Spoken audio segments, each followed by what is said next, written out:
the woman fled into the wilderness, to a place prepared for her by God, where she might be taken care of for 1260 days. Then war broke out in heaven. Michael and his angels fought against the dragon, and the dragon and his angels fought back.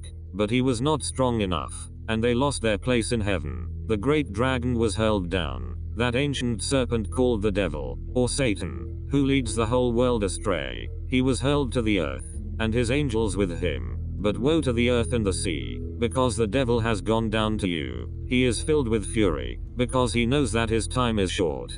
Satan and her angels are thrown out of heaven. After the woman goes into hiding for 1260 days, which is in the last 3.5 years of the 7-year tribulation of Israel, when the Antichrist rules. This will be the time of the great deception, as these fallen angels will masquerade themselves as gods, aliens, the creator of mankind, and so on. If these fallen angels do not corrupt mankind in the last 3.5 years, they cannot drag their souls to hell, when all those left on the earth will be killed.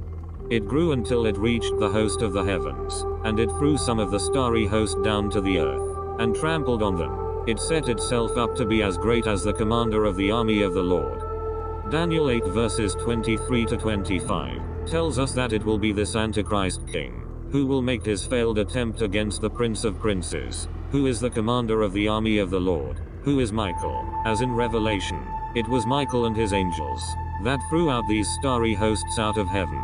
This king will have Satan and her fallen angels backing him in the last 3.5 years on the earth.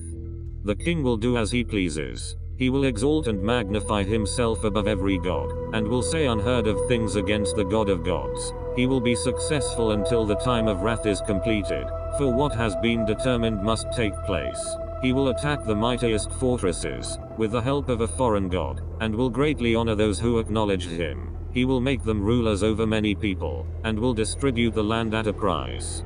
This king will use the power of the fallen angel Satan, who is this foreign god, to gain control of the world, and those that help him will become rulers over the lands he will conquer. Joy Pugh had a vision, and saw Jesus looking over a scorched earth.